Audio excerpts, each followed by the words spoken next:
say it was Moses, but obviously the author does not identify himself who wrote the book of Job. But it is considered to be the oldest book in the Bible, and I'm not exactly sure why the maker of this Bible chose the book of Job to be so far, like after all the judges, after all the kings, because most likely Job lived during the time of Abraham, maybe before or during Abraham.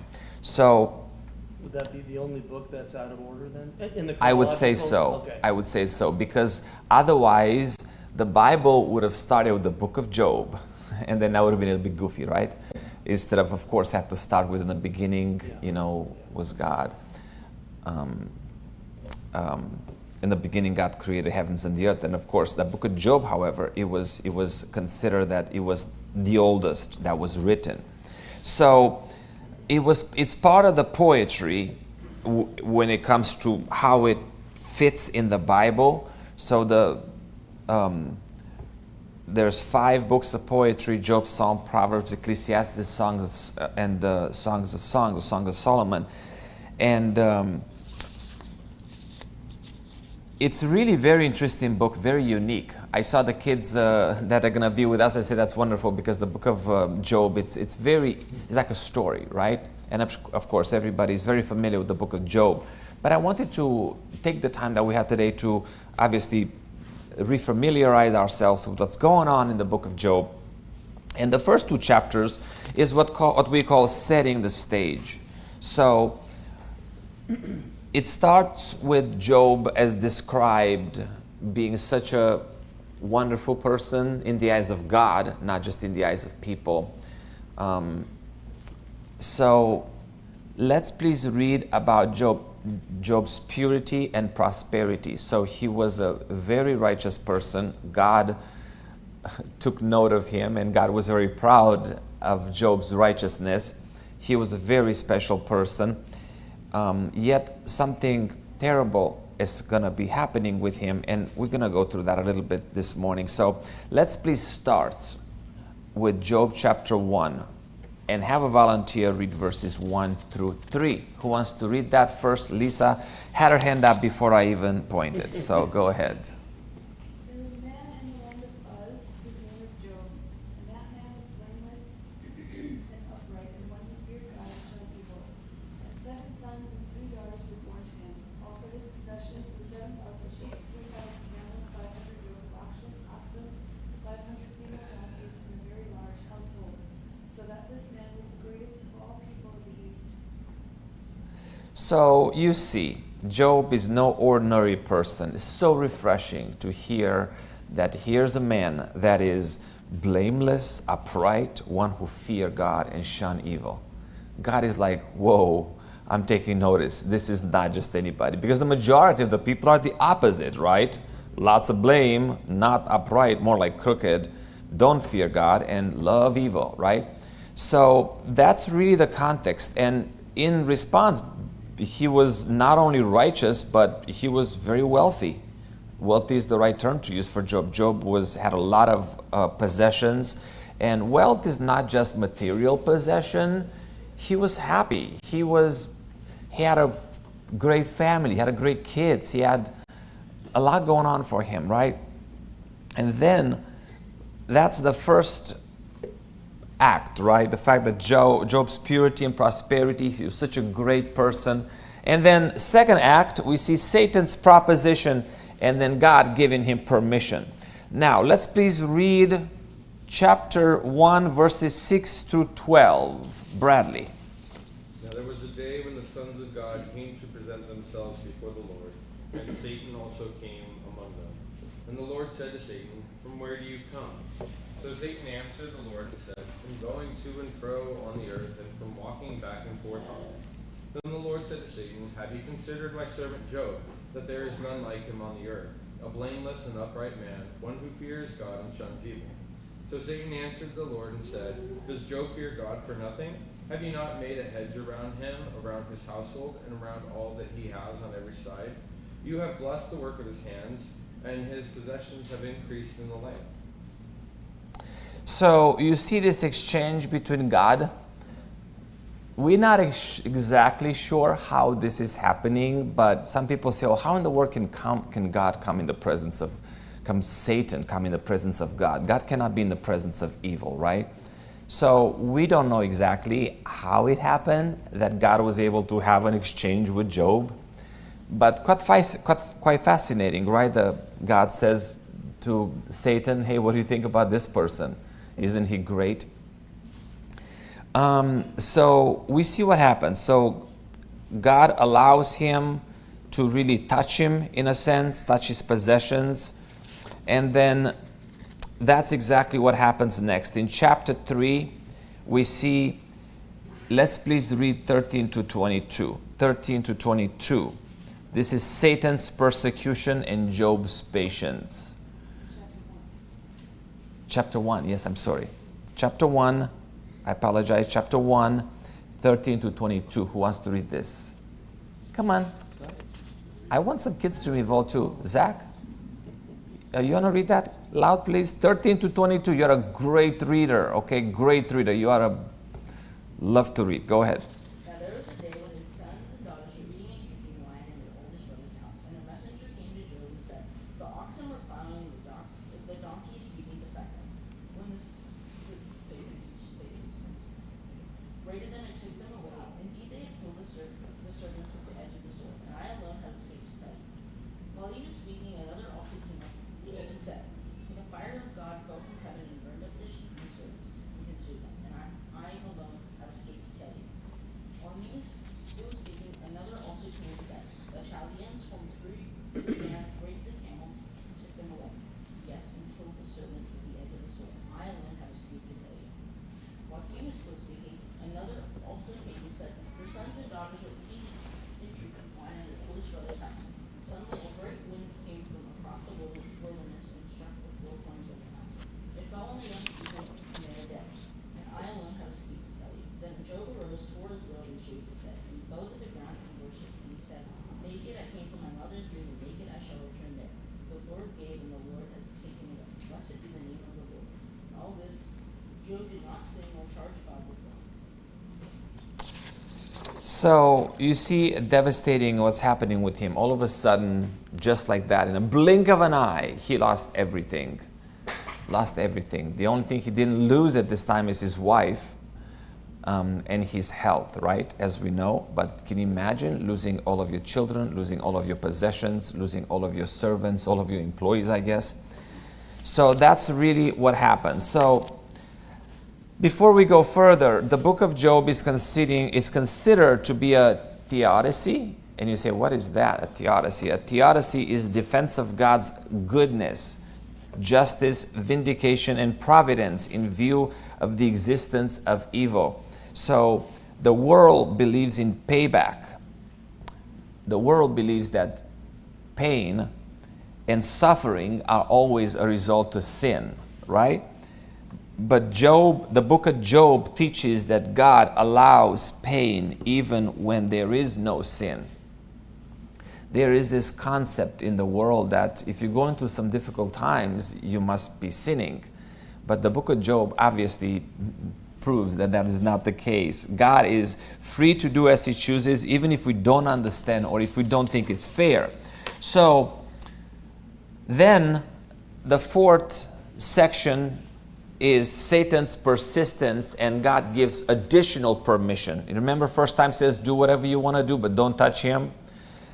Now Satan is going to come back, just like he comes back to tempt us. He's going to try to tempt God to say, yeah, but, right? Let me mess with his health and see what happens then. So let's please read now verses 1 through 3 as Satan is persistent and wants more. 1 through 3. Who wants to read this? Bradley, you already read. Somebody else. Luke, I'm going to pick on you now.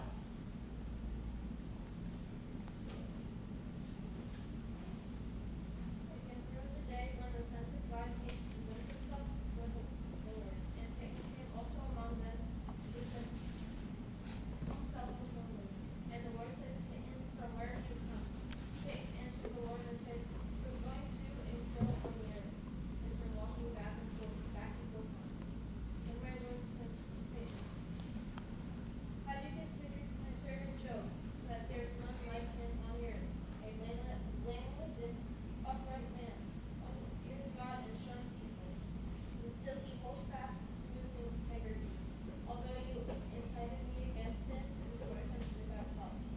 Yes, without cause. And then in verse 4 through 7, we see Satan's response. Let's please read Satan's response, Elena. 4 through 7, chapter 2. So Satan answered the Lord and said, Skin for skin, yes, all that man has he will give for his life. But stretch out your hand now and touch his bone and his flesh, and he will surely curse you to your face. And the Lord said to Satan, Behold, he is in your hand, spare his life. So Satan went out from the presence of the Lord and struck Job with painful blows, and stole his blood to the ground of his head. He told him, you can just do whatever you want with him, just don't take his life.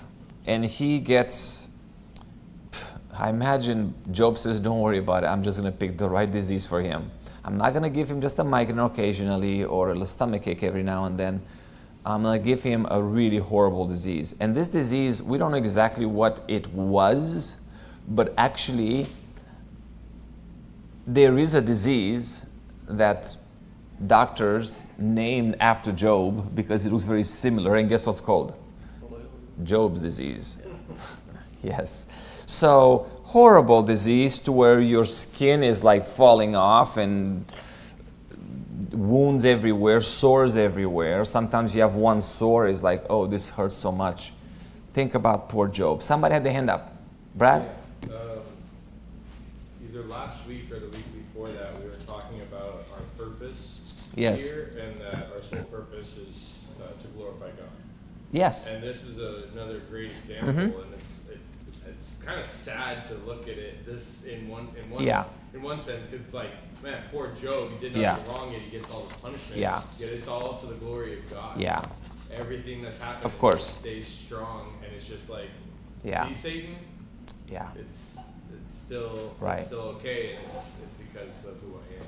Yeah, that's not going to make me lose my faith in God. God is still the giver, the provider. So, okay, now we go to chapter 2, later on in verses 9 and 10, and now a new character entered the picture. It is Job's wife. Job's wife, as a wise woman, what does she tell Job? Get it over with. Thank you. Say it loud. Curse God and die. What in the world are you still clinging to your faith to God? So why don't we read verses 9 and 10 to see, imagine poor guy, he was so down, beat, in pain, and imagine your better half telling you, just curse God and die. The worst thing, Lisa? You know, I think that Job's wife kind of gets a bad rap here because keep in mind that she was mourning too, right? So he is sitting in ashes and he has been struck, but she also has had the same loss, minus the physical, because we don't know that she was, there's nothing saying that she was struck Right. physically as well. But I gotta tell you that, you know, he was obviously the strength, he was the leader, right? And she's going through the same mourning, and, you know, to some extent, probably even worse as a mother, right?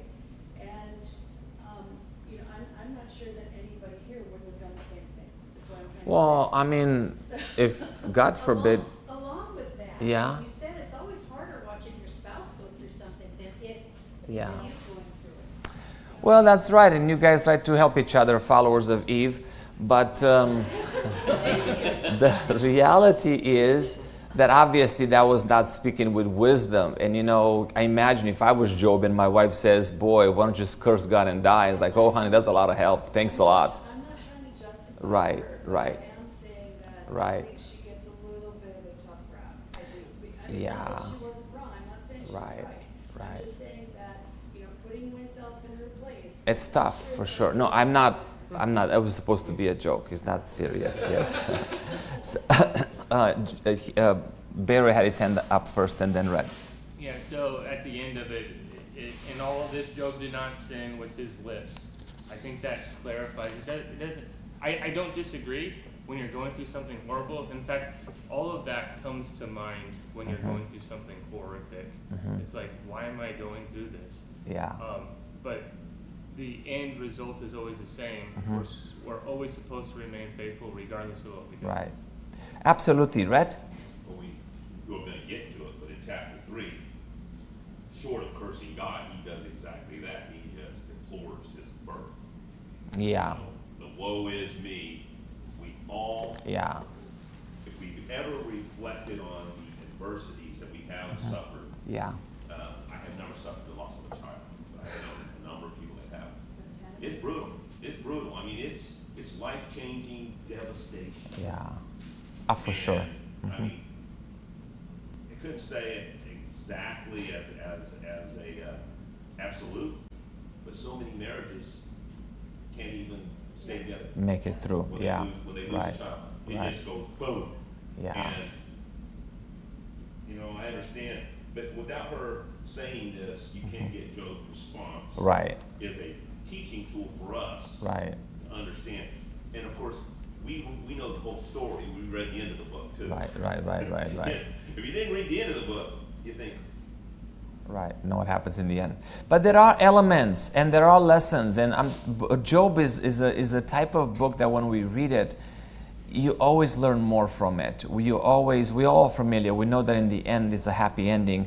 But really, because as we study through the Word of God, and you know me, when I'm here in front of you, my goal is, as we study the Word of God, as I'm leading the study, is to see what we can learn from it. What applications can we take from the Word of God? That's really what it is at the end of the day. Let's see how this applies to me. And boy, how does the book of Job apply to me? Well, one of the biggest truths about the book of Job is that really the question, why do bad things happen to good people? Right? There's good people that get cancer, good people that lose children and parents and devastating diseases. But wait, I'm a godly person. Where is God? Right? and as Luke read in chapter 2, in that section, he says, and still he holds fast to his integrity, although you decided me against him to destroy him without cause. Yes, exactly. Then Job turns around and says, you speak as one of the foolish women speak. Shall we indeed accept good from God, and shall we not accept adversity? Yeah. I don't know if you noticed this, but Job is not attributing anything to Satan. Right. And he's not sinning against Right. God. Right, and we don't know exactly to what extent Job probably didn't know that God had a conversation with with Satan, right? Yeah, I'm sure he did. Right. The thing is You would explain a lot if you knew the God backstory. allows things to happen. Yeah, And we want to blame it on the devil all the time, Satan.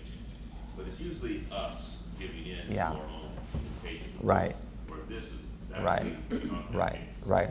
So the big picture here, as I mentioned, one of the key lesson from Job is for one that asks, why do bad things happen to good people?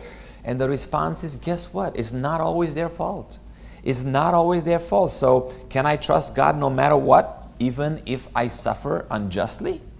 And the answer is yes, you can suffer and you can go through lives and you have no idea why you're suffering. And guess what? It's not somehow your fault. It's not your fault just because you're going through. It's not just because you sin and you get some kind of retribution for sin. So that's a common response. it is. All of us can actually. Right. You try to understand it, you try Right. to rationalize it. Right. So you try to connect it Right. back. Right. I did this wrong now. Now Right. I'm being punished. Right. So yes, sir. Well, we've talked in the past too about Israel and the promise. Hey, if you keep my commandments, you'll prosper. Yeah, blessings If you and don't, cursings, you'll be yes. cursed. And it goes the same with us. If we do God's will, He'll bless us. If we don't, we're cursed. But it's also like a proverb, and it's not Yeah. 100%. It's not absolute, And right? That's so hard because Right. you're constantly told, Right. do right and you'll be blessed. If you do wrong, you'll Right. be cursed. Right. And then Yes. that's what his friends tell him. Yeah. Like, well, you're being cursed. You must have been doing wrong. Yeah. And it makes logical sense. Yeah. But it's not the true. guaranteed Mhm. truth. No. And it's like, that is hard to swallow. It is. It's very tough, sir. The scriptures also tell us as Christians we will have trials and tribulations. Of course. You're not immune from it. Of just course. because you're a Christian. Yeah. Even if your heart's in the right Yeah, place. yeah. This is a great example. Yeah. Job's heart was Yeah, solid. I mean, yeah. the Yeah. fruits of his lips come Yeah. from his heart, and you can. Yeah. I mean, it speaks for itself. I mean, look at Jesus, how they persecuted him, how the kind of life he had. Look at all the apostles, how much they've been persecuted. And but that's not the only. You tell me one person that you know that has gone through life and they haven't gone through trials and tribulations. Ecclesiastes 9:11. I was looking. Yes. Time and chance happen all Yes, the to time. everyone, So, yes. yeah. Absolutely. He So set things in order. Remember that. And Yes. certain things are going to happen. yes. So really, along with that, what we mentioned earlier, the theme that bad things sometimes do happen to good people. We read some of the questions we can ask is God worthy of trust even if we are not blessed, even if things are not going so well? Can you still say, blessed is the name of the Lord? I remember Barrett a couple of years ago when we had that big flood and your property, because it's on a flood zone. Somebody didn't disclose that to you. Maybe they did when you bought it. No. And then, of course, if you know Barrett, he's got an orchard because he wants to reenact the Garden of Eden on his 5 acres. And he planted like 5,000 lemon trees. No. Feels like that. How many? 3 something. 3 something. I only have 2. But imagine having 300. So, but what happened is that the water, the flood, right? The deluge, what do you call it? Deluge. Wiped away. I remember the video with poor stories like, what's going on, Dad? And the dad is like, the Lord gave and the Lord taketh away. Blessed be the name of the Lord. But the Lord used that, and now his trees are stronger than ever, right? Because the water... Rain falls on the just and the unjust. Well, we'll call you Just. So... Well, and unjust at moments. So, really, for Satan, would Job be so good if he was not so blessed? That's what he said. Job says, would Job be so good if he was not so blessed? So, can I believe, you may ask, can I believe in God even if I do not receive any benefits? Maybe you're not as well-to-do as Job. Can you still be blessed? Can you still be happy and still give God the glory? Of course. Will I trust God even if I suffer, even if I'm sick? Even if those around me are sick, even my life is tough, can I still trust God? Yes, of course you can. Look at Job. And you're not suffering anything like Job. God forbid. Can you imagine losing everything, losing all of your children, close to dying, your wife encouraging you to promptly to curse God? And then he says, nope, I'm going to still be faithful to God. So will I trust God even if I don't understand? And that's really what comes at play sometimes. I just don't understand why. And then people, of course, end up not believing in God anymore, or hating God, or taking up on God, right? Like, why are you upset with God? It just, whatever happens to you happens to all. Right? So, very good. So then, second section, or third section, after the exchange, chapter 3 all the way to chapter 31, I entitle this section, With Friends Like These, Who Needs Enemies? Because he has a few of his friends come to him, and they talk to him, and they are so unkind and mean to him. So Job's friends, what do? Oh boy, I'm so sorry about it. How can I do? Can we have some meal scheduled to bring you some food, or how can we comfort you? Jim, is that what he does? No. What do? Bad guys. Bad hombres. Job's friends accuse him of doing evil. They say, all of them, they say, you must have done something very, very heinous for you to be receiving such results, such punishment from God, sir. But isn't that kind of what we generally always think? I mean, Yeah. good karma brings about good things, bad karma brings Yeah. about bad things. Although that's not really true and not absolute. Not absolute, right? You look at, like Bradley was saying, the children of Israel. God stood there and told them, Yeah. you do good, I will bless you like you have no idea. Mm-hmm. You do evil, Yeah. I will curse you like you can expect it to happen. Mm-hmm. And we see the results, and it happened. And it happens even later on will happen, because he continues to stay faithful, and what God happens afterwards, what does God do to him? Blesses him so much more than even before. Yeah, but I'm talking about Job's friends. Right. I mean, their experience in life is when bad things happen, it's usually because of sin. Something you've and done. You're not doing things right in God. Now, these guys, they traveled from afar, which is bizarre to me as it is. They're friends, but they travel and each from a different area to come and console him. And that would be the assumption, I would presume. What did you do wrong? Yeah. The first question in their mind. Like this. Hey, I got picked up and went to jail. What's the first question you're going to ask? Yeah. What'd you do wrong? What'd you do? Well, I didn't do anything wrong. Yeah, right. There you go. Yeah, like- And you can see, Yeah. look at all this calamity. God doesn't do this to righteous people. Right. And God sets them three in their place. And I think it's, Right. because you don't know Job. And you have no clue what you're talking about. Because Right. Job is righteous. Right. And yet, all this stuff happens to him. Yeah. And Yeah. pretty much just in a bad spot. When you called me, I did not say what you said. So, I understand, that their perspective is what's being kind of shown, and then they get the correction, which gives us new bit of wisdom. But, and I'm not saying that they're right, because we obviously know that they were wrong in blaming Job. But Job, they're like, well, clearly you're being cursed, so you sinned. What'd you do? You must have done something wrong. I didn't do anything wrong. Well, you clearly did. And it's just back and forth of, yes, I did, or no, I didn't, yes, you did, no, I didn't. And it's all three friends. And then you finally find out in the end, like it happens to everyone. Yes. It's not really, you really can't know.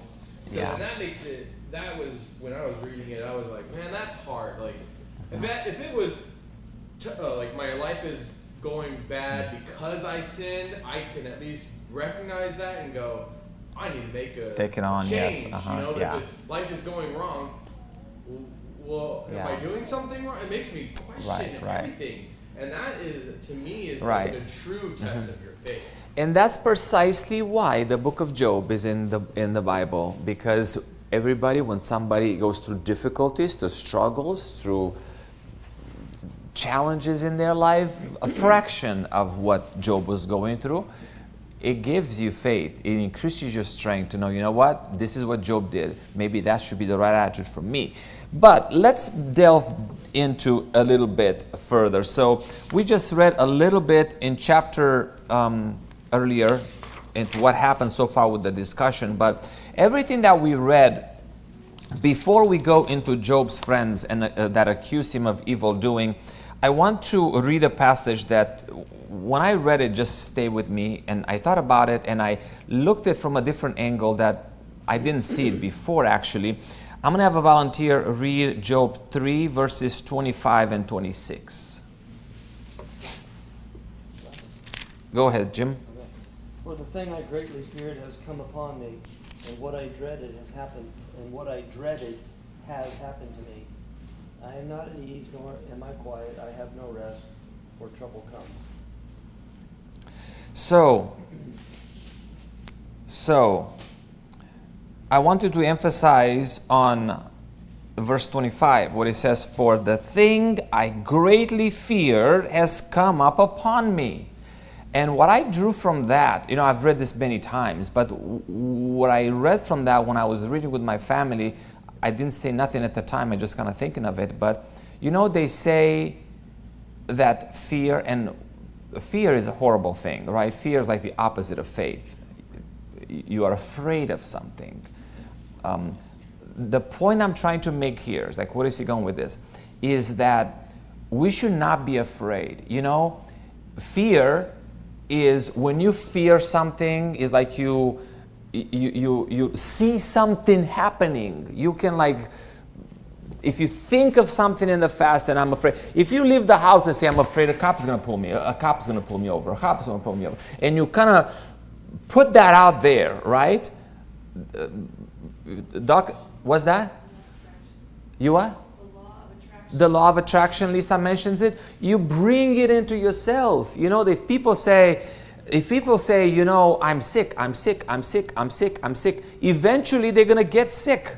I mean, there's cases that says, if somebody says, I think I have a tumor right here in my left, and you go to the doctor, nope, you don't have any tumor. And then they keep on thinking that they have a tumor. Eventually they're going to get a tumor. You just think about it and it's just going to materialize because you bring it onto yourself. So what I'm saying here, one of the lessons to learn from Job is don't go about just having fear about things that are going to happen. So in this context, it looks like maybe he was afraid deep in his heart somewhere that maybe all of his wealth or of his family or his blessings could be taken away. And what I'm telling you, things we should learn from it is don't put that out in the universe by being afraid that, boy, I'm going to reap all this one day, I'm afraid. Right? And we're going to talk during the sermon a little bit about fear too and how that plays against faith. Rhett?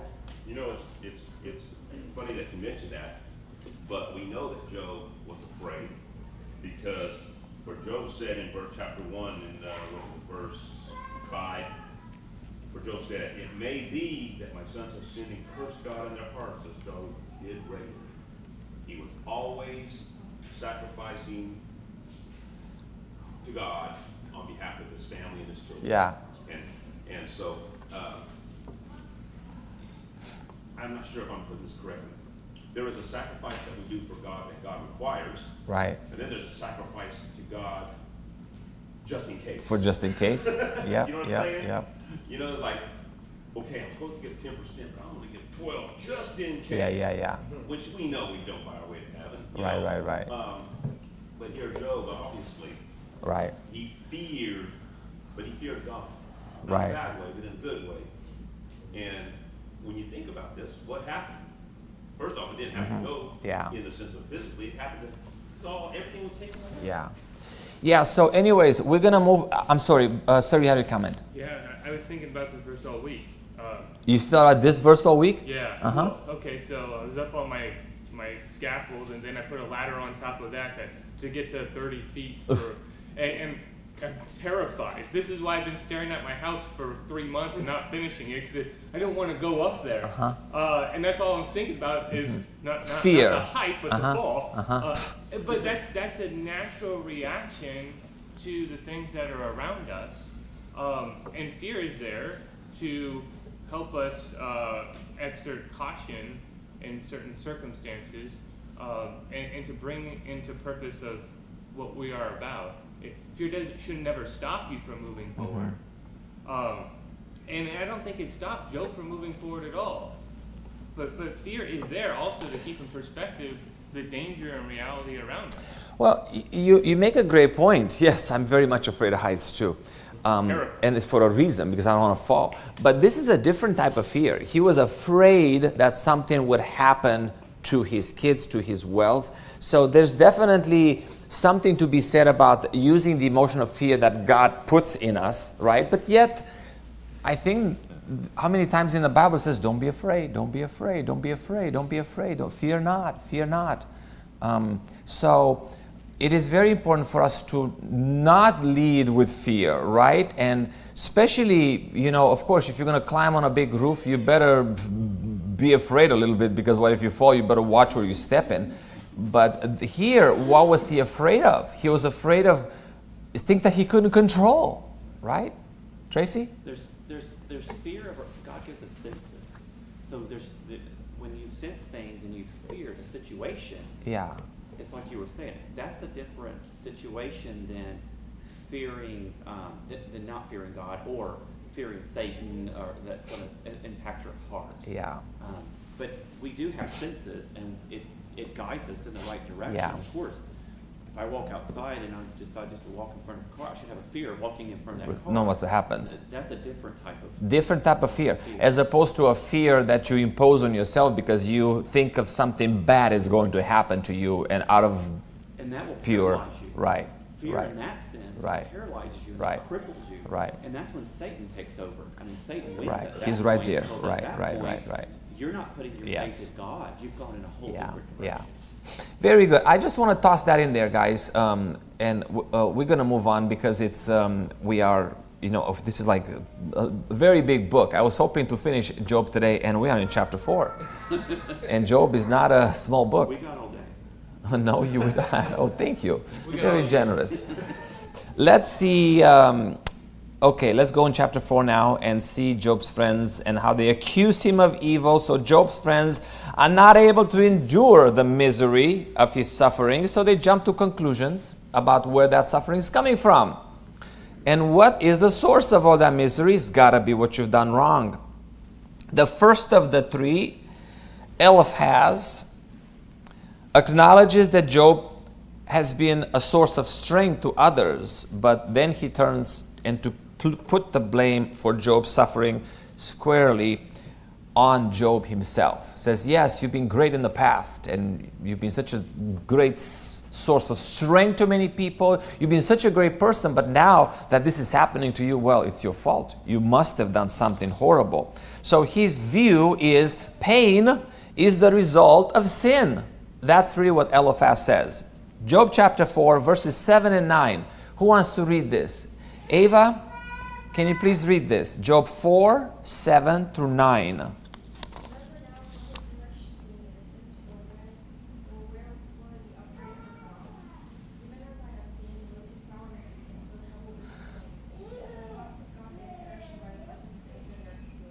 Can you imagine? So consider now, who being innocent has ever perished? Where were the upright ever destroyed? Can you imagine? You going through such suffering, and the first friend open their mouth and they tell you, as I have observed, those who plow evil and those who sow trouble, they reap it. And at the breath of God they are destroyed, and at the blast of his anger they perish. So you, my friend, you're just getting what's coming to you. Can you imagine? So Job's second friend then, Bildad, says pretty much the same thing. Who wants to read Job 8:20? Job 8:20, just one verse. I'm going to pick on my friend's Story for that. Story, can you read verse 20 for me, please?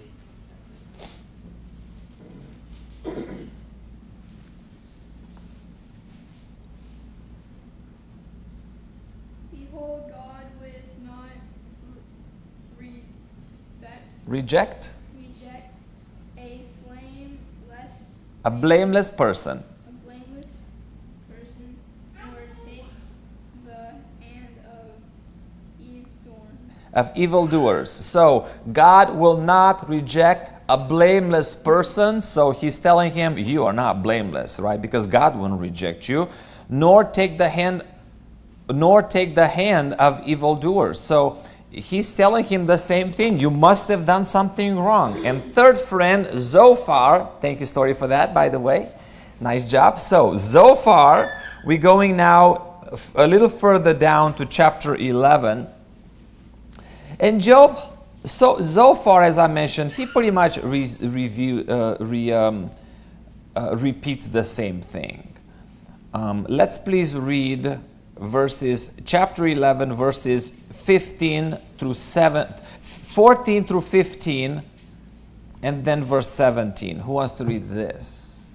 Brad.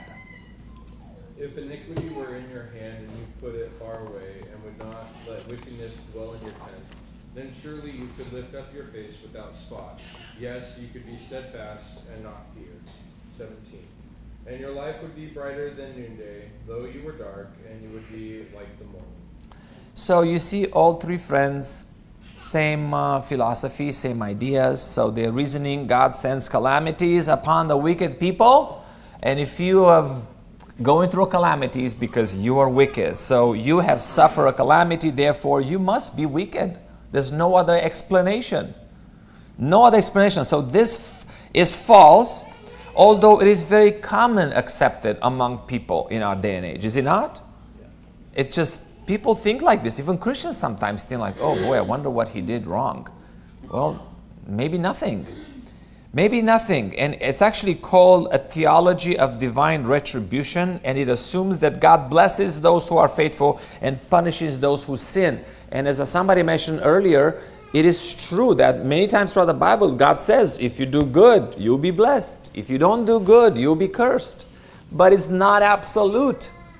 It is not absolute, as we see it in the case of Job. So there are many cases in which God sends calamity as punishment, And he did, like in the case of Sodom and Gomorrah and so many other situations. We see throughout the scriptures. In most situations, things turn out better when we follow God's way than when we forsake them. However, God does not always work that way. It's not always absolute that the blessed will always be blessed, right? The good people always be blessed and the evil. Sometimes you do see evil people that prosper. And one of them, I think he was it Manasseh, I think, one of the worst kings? Remember what happened with him? We studied about him that he got pulled out of jail, and for the rest all of his life, he had a pretty good life, cushion life. Like, wait, this was one of the worst king. And why is he having such a good, cozy end of his life? He should be like, I don't know, like many other evil kings, eaten by dogs. He should, one would think, deserve it, but he actually had a pretty good end of his life. That was not according to what he deserved, right? Yeah, I think it's because he repented and turned to God. And that, is the basic thought that these people are all trying to tell Job. Right. You need to repent and turn to God. And Job, in his defense, says, I haven't done anything Yes, wrong. yes. And I think Job mentions it more than once. If I knew what I did, Yeah. I would repent. Yeah. But that's the hard part for this. Yeah. Job, to me, is somewhat of an enigma. Yeah, Because we study yeah. all the way through the Israel law. Mm-hmm. They were blessed when Yeah. they were doing well before God. When they turned away from God, they did all. Yeah, And even in the New Testament, Acts chapter 5, all the people selling their goods, doing good, a couple of them lie, doing bad, get a quick end result, just to bring fear about the church to understand that this is serious. This is something that you need to take and understand it. yeah, Because, yeah, you can't just disrespect God. yeah. Absolutely. Our time is almost up. Bradley, last word, and then we'll be putting a pause. Go ahead. I think it's also important to keep in mind that as we've been studying, we get the very, very short highlight of that king or that nation, that time period. We don't get every single person and what's going on every single day. Right. I mean, we can look at the United States of America and go, are things going well or are things going poorly? And a little snapshot. But things could be great in America, and I could be struggling with some calamity in my life. So I think it's important that we're now looking at one person versus a large nation, and we're getting that snapshot. So it's really interesting to be able to look at it, but it's also really challenging because you don't know what's going on. Yeah, as long as we don't blame God like many people do, as long as we just really keep our faith strong in God regardless of what happens. And I appreciate everybody for the study. We made a good progress today. We'll continue the study on Wednesday, okay? Let's take a break. Come back at 11 for worship. Thank you.